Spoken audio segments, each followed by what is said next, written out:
My sister didn't wait for the candles or the blessing. She stood up at Dad's birthday dinner, lifted her glass, and said she was the only one with bank access loud enough to turn every head sharp enough to slice the room in half. No whisper, no hesitation. And everyone smiled like her brag was something to be proud of. Dad didn't. His hand shook barely, but I saw it. I didn't argue. I didn't correct her. I just held the weight of the bank's earlier call and realized our family was seconds from breaking open. Tell me, what would you have done, May? My name is Rose, and the strange thing about growing up in my family is how easily you can disappear, even while sitting at the same dinner table. Everyone talks, everyone laughs, but somehow your voice slips between the cracks before anyone hears it.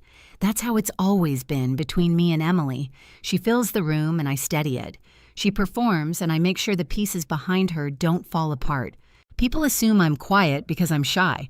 The truth is quieter than that. I learned early that in our house, harmony mattered more than honesty. If Emily glowed, we all pretended the light was warm. If Mom insisted things were fine, we acted like they were. And if Dad hesitated or forgot something, we looked away so he wouldn't feel embarrassed.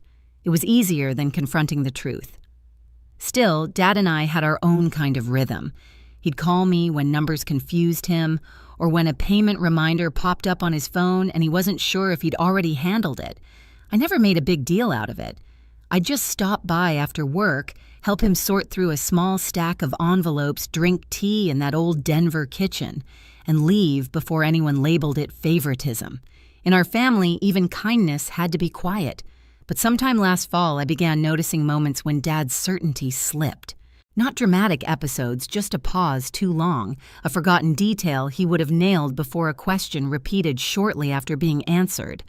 When I tried mentioning it to Mom, she brushed my hand and said, "He's tired, Rose. Don't start worrying." Emily echoed the same thing. If Emily decided it wasn't a problem, suddenly it wasn't allowed to be. Then the bank called.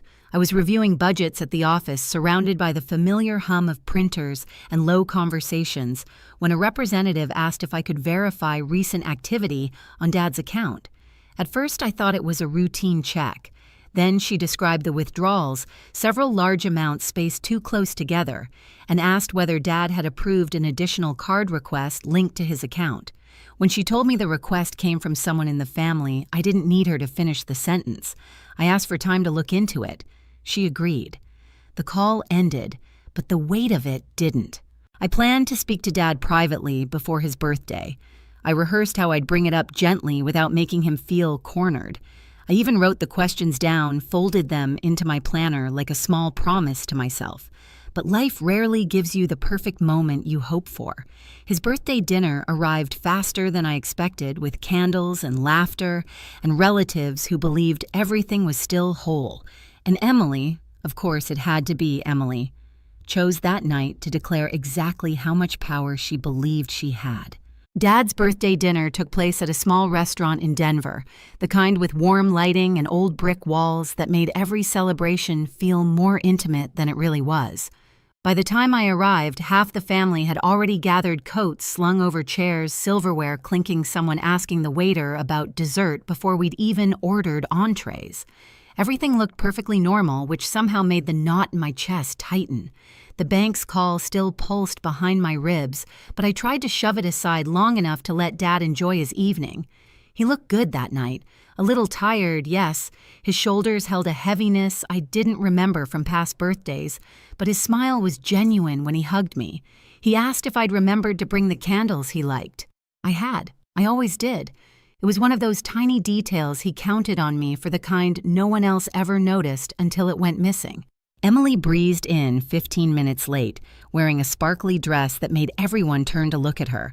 She apologized dramatically, as though she'd come straight from saving the world, and Mom clasped her hands like she was greeting royalty.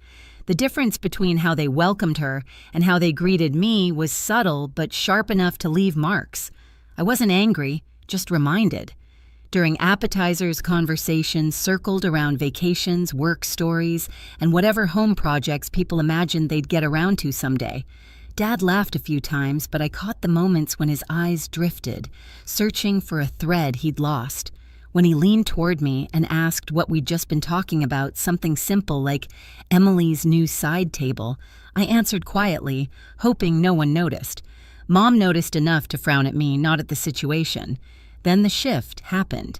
Emily tapped her glass with her fork, 3 light chimes that silenced the entire room. She stood up, smiling like she'd been waiting her whole life for this cue. "I want to make a little toast," she announced, placing a hand on Dad's shoulder as though she'd always been the one carrying him. Dad looked up at her, puzzled but polite. Emily lifted her glass higher. "Most of you know I've been helping Dad with his finances lately." A few relatives nodded. Mom even murmured something appreciative. Emily continued, her voice bright and proud. "And now I'm the only one with bank access. So no worries, Dad's completely taken care of." The room reacted exactly the way she wanted. Smiles, soft laughter, a few raised glasses, the kind of approval that always seemed to fall into her lap. But Dad didn't smile. His jaw tightened almost imperceptibly, and something inside my chest cracked. Everyone smiled, and none of them had any idea what those words meant. Not really. They didn't hear the uncertainty in Dad's voice when he'd asked me last month how to check a balance he'd already checked. They didn't hear the bank representative questioning unusual withdrawals. They didn't see the paperwork Dad had signed naming me the second safety contact. But I saw all of it playing behind my eyes like a warning. Emily basked in her moment. Mom dabbed her eyes like she'd been moved. And I sat there, pulse steadying into something cold and clear. I wasn't going to stay silent anymore. The applause after Emily's toast faded quickly, swallowed by the restaurant's soft music and the clatter of plates being cleared. But the silence between Dad and me lingered thick enough to taste. He avoided my eyes, studying the wrinkles in his napkin like they might offer him a way out of the moment. I knew that look, not confusion exactly, but the fear of it. The fear of not remembering what everyone else insisted he had agreed to. When dinner ended, people lingered near the door, hugging, laughing, promising to do this more often, though we all knew we wouldn't. Emily soaked up every compliment like sunlight. She didn't glance at me once. Maybe she thought I was too insignificant to threaten her version of the story. Or maybe she'd already decided Dad's account was hers to manage consequences, be damned. Outside, the Denver air was crisp, the kind that wakes you up whether you want it to or not. I wrapped my coat tighter and waited while Dad slowly made his way toward me. Mom hovered beside him, smiling too brightly, as if her expression alone could hold the entire family together. "You didn't say much tonight," she said. Her tone wasn't curious, just edged enough to warn me not to stir anything. "I didn't have much to say," I replied. And that was true. Not yet. Emily finally stepped outside, her heels clicking against the pavement. "Thanks again for tonight," she told Dad, looping her arm through his. "I'll swing by tomorrow to sort out the rest of the paperwork." Dad stiffened. It was small, but I felt it like a vibration under the ground. "What paperwork?" he asked. I watched a flicker of irritation cross Emily's face before she replaced it with a soft smile. "Don't worry about it, Dad. You already signed everything." "Signed what?" he repeated. Mom interrupted quickly. "He's tired. Let's not make him go through details now." But I couldn't ignore the unease curling through me. Dad's uncertainty wasn't a one-off moment anymore. It was becoming a pattern, and Emily was counting on it. She needed him confused, needed him quiet, needed everyone else believing she was simply helping. I walked them to their car, promising I'd stop by the next day. Mom looked relieved, like she expected me to smooth over whatever tension remained. Emily didn't look relieved. She looked annoyed. She didn't like when I was involved, especially in things she wanted to control. When I got home, I turned on the smallest lamp in my living room, the one that cast a warm circle over the coffee table. I pulled out the folder Dad kept in his drawer, policies, statements, payment logs, and spread them across the table. It didn't take long to find the inconsistencies. Withdrawals too close together, notes in Dad's handwriting that didn't sound like him, a request form with Emily's signature where his should have been. My hands didn't shake. I wasn't overwhelmed. I was strangely calm, like my mind had already decided something before I consciously realized it. This wasn't a misunderstanding. It was a pattern, and patterns break only when someone refuses to look away. I leaned back, staring at the papers lit by the soft lamp, and felt something inside me settle. The truth needed a place to land, and it wasn't going to wait another day. The next day felt strangely quiet, like the hours were holding their breath. I drove to Dad's house just before noon, half expecting Emily's car to already be in the driveway. It wasn't. The absence should have comforted me, but instead it made my pulse tap faster. Emily loved getting ahead of me. If she hadn't shown up yet, it meant she was planning something bigger than a head start. Dad answered the door slowly, leaning heavier on the frame than usual. His eyes lit up when he saw me, but there was tiredness there too, like he'd wrestled with thoughts he couldn't untangle. Inside, the morning light fell across the kitchen table where a half-finished cup of tea cooled beside his glasses. He gestured for me to sit, rubbing his forehead as he lowered himself into the chair opposite me.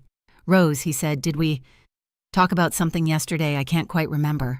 My heart squeezed. Not because he forgot, but because he knew he forgot. That awareness was a wound in itself. I kept my voice soft. "We didn't really get the chance to talk, Dad, but we need to now." Before I could continue, a car door slammed outside. Emily's heels clicked up the walkway. Mom followed her, carrying a folder thick enough to make my jaw tighten. They walked in without waiting to be invited the way people do when they're convinced they belong more than you do. Emily's smile was too bright. Perfect timing. I brought the rest of the documents Dad needs to finalize. Finalize what Dad asked, eyebrows pulling together. She ignored the question. Mom didn't even look in my direction. I rose slowly. "We're not signing anything today." Emily turned toward me, her expression flattening. "This doesn't concern you, Rose.